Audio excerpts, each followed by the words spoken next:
Okay, so you're doing a fair amount of swimming. Yep. Yeah, and you're competing in races. You're doing 2-mile swims later in the year. Hopefully. Yeah, and you've had a video analysis done before, but it was a long time ago. Can you remember what they said to you? What was the Basically, key points? you need to get a stronger kick. Yep. And my hands are crossing over at the front. Okay. I sometimes do now, but sometimes hopefully don't. Okay. Yeah. What do you think you need to work on right now? Well, I would say my kick, but that's always going to be weak. So I'm not sure it's worth. I don't think that'll actually get me anywhere. Even if I had a stronger kick. Yeah. I think it's catch phase probably to pull me through the water better. Okay. What's your 400-metre time, to have interest? Any idea? I think it's about 8 minutes 40 or something like Yeah. that. Okay. That sounds about right, because you did 100 metres then in about 2:05. So to account for a bit of slowing down over the whole. Yeah. So about 8:40 is fine. Okay. All right. Now let's take you through it and pick out some key points. Now we do go through this in a kind of a normal kind of a standard order, and the reason for that is because there's normally a chain of events when it comes to swim correction. So, for example, we'll start looking at the head first, because if there's something wrong with the head position or the breathing, then it normally impacts things further down the chain. So there's a natural kind of sequence that we take people through. Head's a bit high and I breathe a bit high. Okay, all right. Well, we'll have a look at I could be wrong. that. We'll have a look at that. So, well, let's give you the benefit of the doubt. We'll take you through an extra few strokes. Okay. All right, here we go. So, head position. Yeah. First of all, we can see your whole face. Yeah. Okay. If we see your whole face, that means, in fact, you can see. You imagine your spine coming up here, and then your head is rather being ordered in alignment. So your spine is coming up here somewhere. So ideally, your head would be a continuation of that. If it was, you'd be able to see one goggle in the water, one goggle out. So, is it with the club you train, or?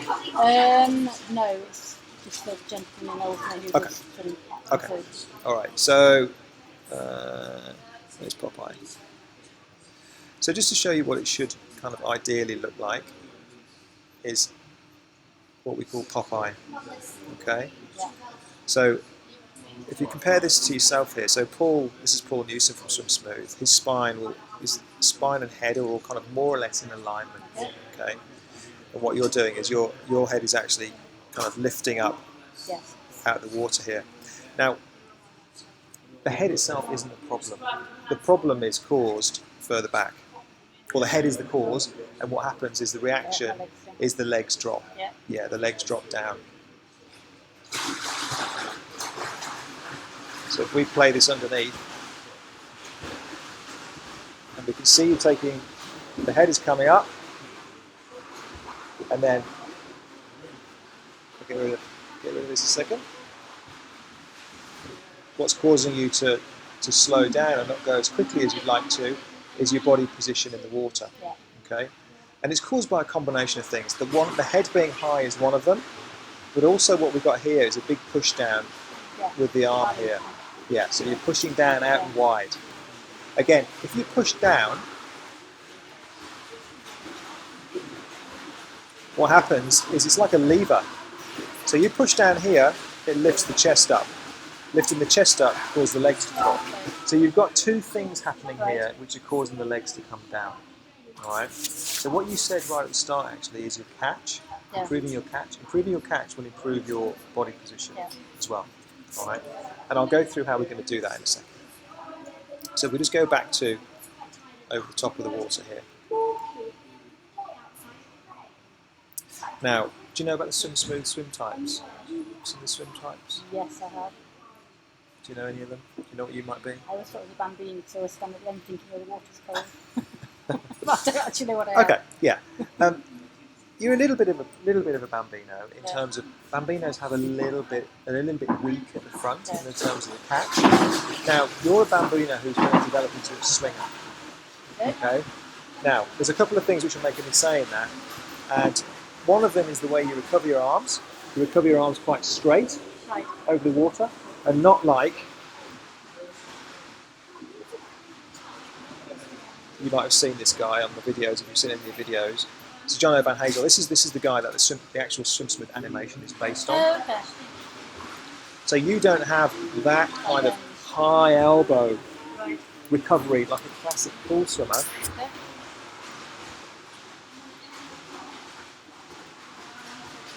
6 feet kick, high elbow, long stroke. That ain't going to be you. Okay? People swim differently, all right? And there's no right or wrong. It's just different people. Yeah. Just different people will swim different ways. Let's see who's in here. Who should we use?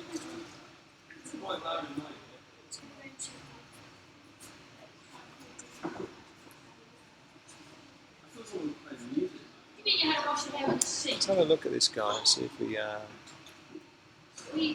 Yeah, he's got quite.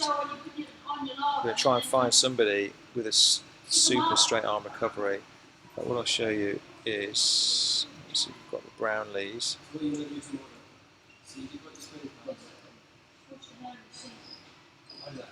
Let's have a look at this one. Most triathletes swim with a straight arm recovery, like a swinger style. Right.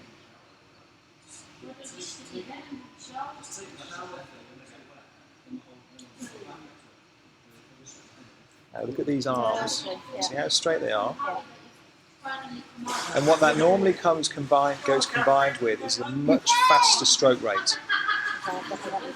Your stroke rate is down between 60 and 65, which is not too bad. Oh, okay. Which is not too bad. But swingers, because they rely on more, it's more cadence, more speed of the arms than it is pure technique. Right. They have to turn the arms over quicker. Right. And most swingers have a 2-beat leg kick, Right.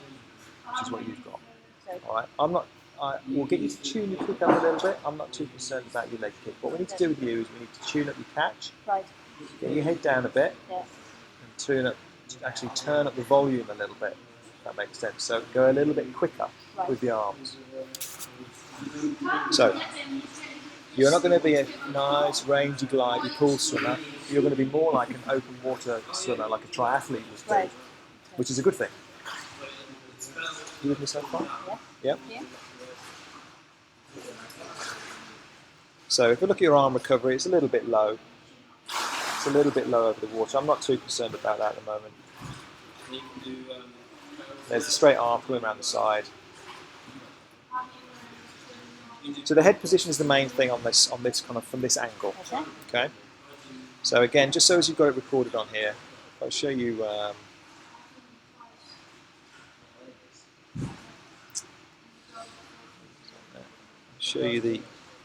And again, this is just so it's recorded, so you've got it on your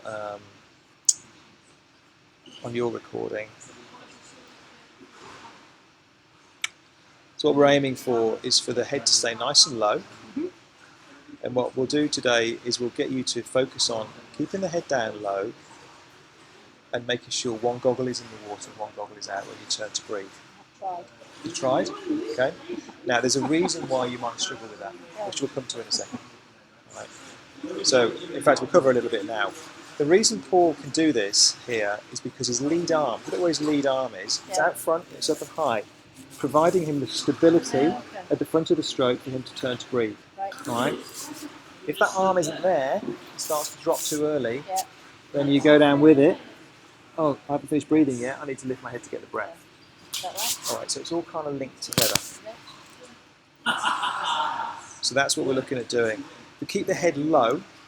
It's a bit counterintuitive. We create the bow wave here, and the bow wave actually creates a little trough for you to breathe into. So keeping your head low actually creates space for you to breathe, which people kind of struggle to get their head around sometimes.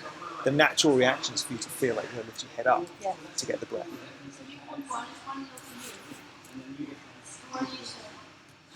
Okay, so under the water then, you're looking 6 to 8 feet ahead, you're looking this direction, which is absolutely fine. That's not too concerned about that. Some people get you to look down, some people get you to look straight ahead. It's different for different people. And for you, looking 6 or 8 feet ahead, where you're naturally looking is fine. Not too concerned about that. Now, what I'm looking at here is the catch. Okay, so the front end of the stroke. I'm not too bothered about the back end of the stroke here. the body position is caused by the things that we're talking about. Yeah. So the head position and the catch at the front end of the stroke. So your recovering arm enters the water. You rotate. Mm-hmm. Now what we're doing here is we're dropping the elbow a little bit. Yeah. Okay, so the elbow is dropping down on the right hand side. What's good here is you're breathing out. I always check to see if people are holding their breath. Right. It's a common problem. Yeah. And you're breathing out quite nicely here, which is good. Okay, so we're dropping the elbow a little bit. Okay.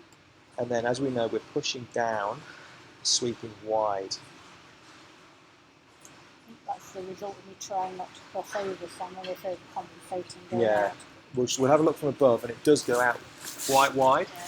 So rather than entering the water, so what the hand should do is everything should be in line with the shoulder. Right. Okay, so it spears in front of the shoulder, it extends forward in front of the shoulder, high elbow, catch, and then as you rotate, it pulls through underneath the shoulder as your hips move out the way as you rotate. So we want to be thinking about swimming like Superman, enter, pulling back beneath the shoulder. Always think about being in line with the shoulders.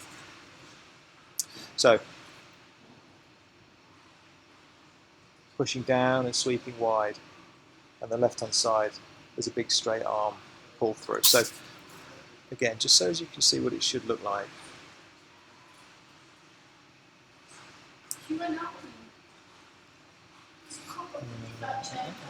Rebecca Adlington. She's not too bad in the pool. Rebecca Okay. Adlington. Yeah. Let's try and find. Here we go. In fact, we'll take her back to there, so she's the same position as you. So we get you both in the same position. Mm-hmm. So you've just speared in there. To take it forward a stroke. So you've just speared in.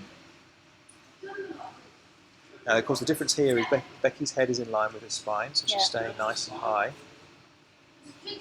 Your head is up at this point. Yeah. So you're pushing down. And then if you watch Becky, a lot of this is to do with flexibility. So I wouldn't expect you to be like this, but it's just kind of showing what we're trying to achieve is the elbow never drops. That puts you on the fraction of the leg as well. Yeah, she gets quite low. So she's extending forward, and then the elbow stays high. And this arm then turns into a big old paddle. So she extends, elbow stays high. This becomes the paddle then, and then she pushes all that water back. So if we think about what you're doing here, we're pushing down this way. So of course what we want is propulsion to make you go that way. Yes.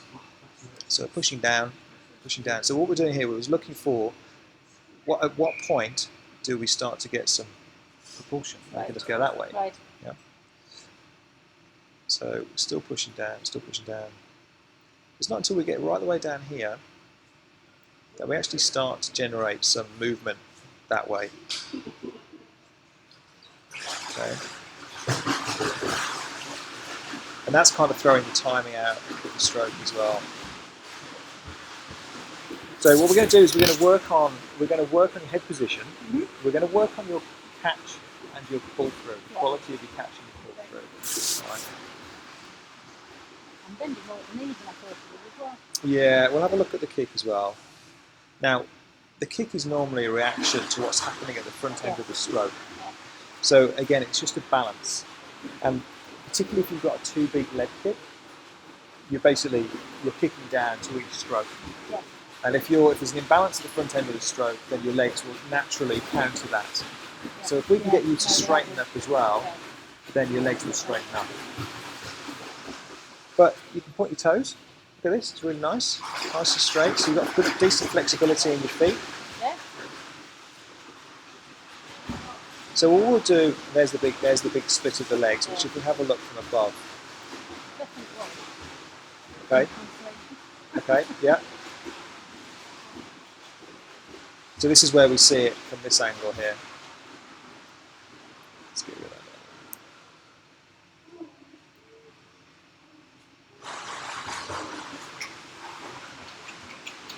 You know when I said about the support at the front end of the stroke, Yeah. the arm's not there. Yeah. All right.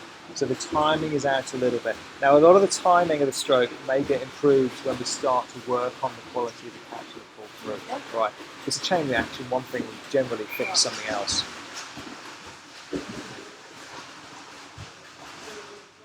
So spearing in front of the shoulder, that's fine. You're obviously aware of that and you tried to work on that, you say. Again, a little bit wide there. So you're pulling out quite wide. And this hand is entering the water pretty much in line with the shoulder, that's fine. And then we're pushing out wide again. And there's the split of the legs, which is caused by this imbalance at the front here. Okay.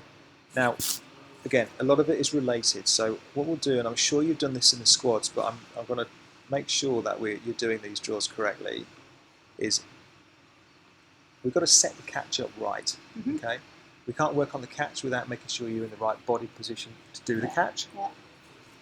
So we're going to quickly rattle through doing, and I'm sure you'll do this quite quickly. If you've done it in your squads, I'm sure it's a standard drill, kicking on the side drill. You soon tell me if you recognise it.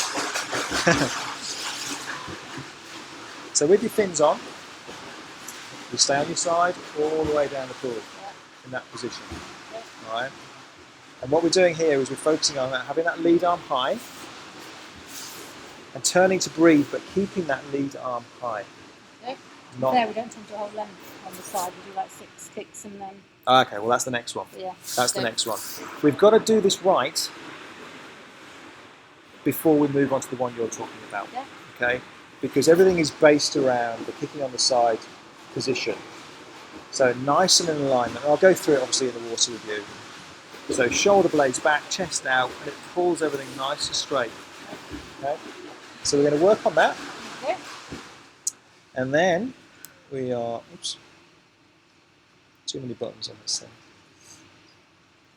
And then this is probably the one that you're thinking about. So 6-1-6, which is the same thing, but with a stroke in there.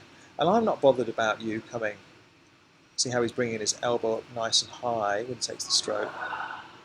Oops.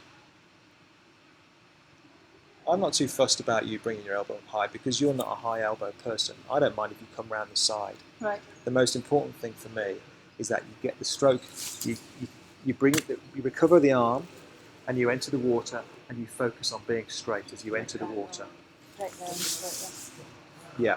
Yeah, I'm not too concerned about the stroke. This is more the recovery I'm talking about at the moment. Okay. So, the point I'm making is I don't want you to worry about having to get your elbow right up here high. You're not that kind of swimmer. Yeah. You can come round wide. Come round wide as long as it enters the water and you get straight in the water again. Okay. We're straightening you up, which is what you've done before. Yeah. Straightening you up so we can work on improving your catch. Okay. So 6-1-6, let's play this a little bit so you've got it on here. But I'll send you links to all these drills anyway. Nice and straight in the water. And then this will progress on to 6-3-6, which I'm sure you've done as well. Yeah. Do you do all these drills with fins on in the squads? Yeah. I'm not bothered about 6 kicks. It could be 6-5-6. It could be 6-25-6. Okay. I don't want you to count kicks. Yeah. It's the other way around, isn't it? Yeah. The point I'm making is I don't want you to, because some people go 6-3-6. I've got to kick 6 times. Yeah, 1, 2, 3, 4, 5, 6. I'm not bothered about that. Right. Okay. You know, you take 3 strokes whenever you're ready. The main thing is that you're focusing on staying nice and straight. Good rotation and extending the arm at the front. This will make more sense when we go through it in the water.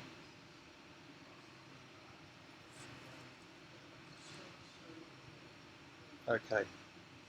So we're going to work through that progression first to get you straighter in the water.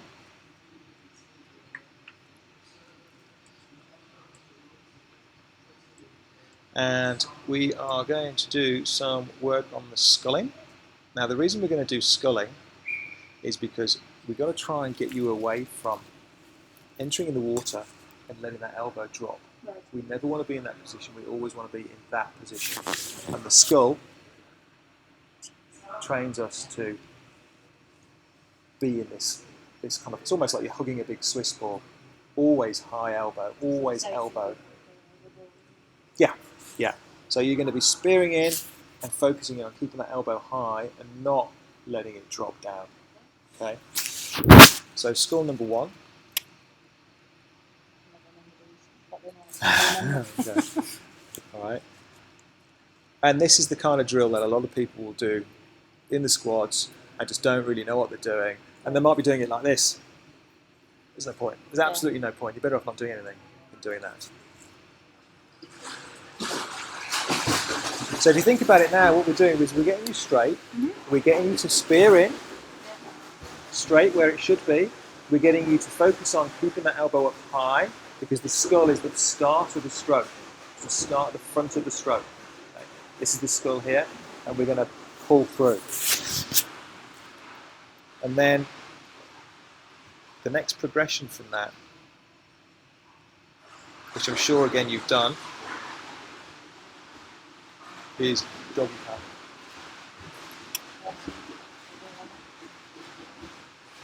Now this is about, we're practicing our skull, we're practicing entering the water and being in the skull position. The doggy paddle now is about this bit, pushing back, okay, and not letting those arms push out wide.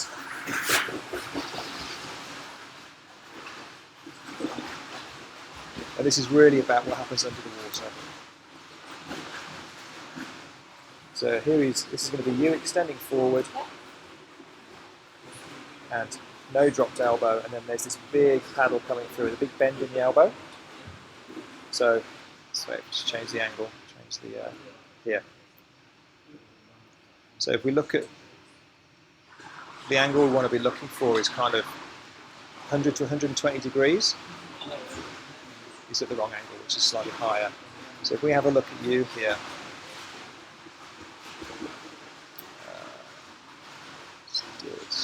here, straight. Yeah, yeah. One week I remember one bit, and the week I remember That's the another problem. That's the problem. Very You have often to come work. together. Yeah, you have to work on a little bit at a time. A little bit at a time. All right. Now, this is phase 1 for you. Getting you straight, getting the catch set up, and then working on the quality of the catch and pull through. Yeah. All right. The next phase for you would almost be kind of giving the stroke a little bit more oomph. So upping the stroke rate. Yes. Upping the stroke rate and getting a bit more kind of a bit more of an engine at the front end When we of the do stroke. the faster stroke lengths, Yeah. which I'm very fast, but the faster I do feel I swim better. Yeah. Yeah. But So then you can probably do back to and I'm shattered. Yeah, yeah. And also what we can do, I mean, again, this is more for next time. Swimming with the pool boy, doing a load of 25s, 25, 25, 25, Right. 25, loads of short sprints, working in your cadence Okay, and yeah. your turnover. Yeah. If you have to take 30, if you do 25 and take 30 seconds break, or a minute break, or 2 minutes break, it doesn't matter. You do quality length, have a rest. Quality length, have a rest. Quality length, have a rest. And again, what a lot of squads do, a lot of standards swimmers do in their part of their normal training, they'll swim tired and they'll swim sloppy. You're better off doing short, quality intervals than you are loads of longer stuff and just not switching off and getting a bit tired. Does that make sense? All right, so I'm not going to show you the drills on here for the kick. There's a couple of things which I can get you to kind of mental triggers for you to think about in terms of keeping your feet together, but they're pretty straightforward. So I'll go through those with you in the water. But that's what we're going to work on today. Okay. So what's going to happen is we're going to go through it. You're going to go away and practice it all to death. Okay. All right. And at some point in the next, 6 or 8 weeks, you're going to go, actually, I don't think I can do any more than that. I need to get it looked at again. Right. And then at some point, come back and see us. And then hopefully we'll be able to progress you to the next phase. That makes sense. So that's what we're going to do. Yeah. All right. Sounds good. Any questions? No? Sure? Okay. All right. Stop this.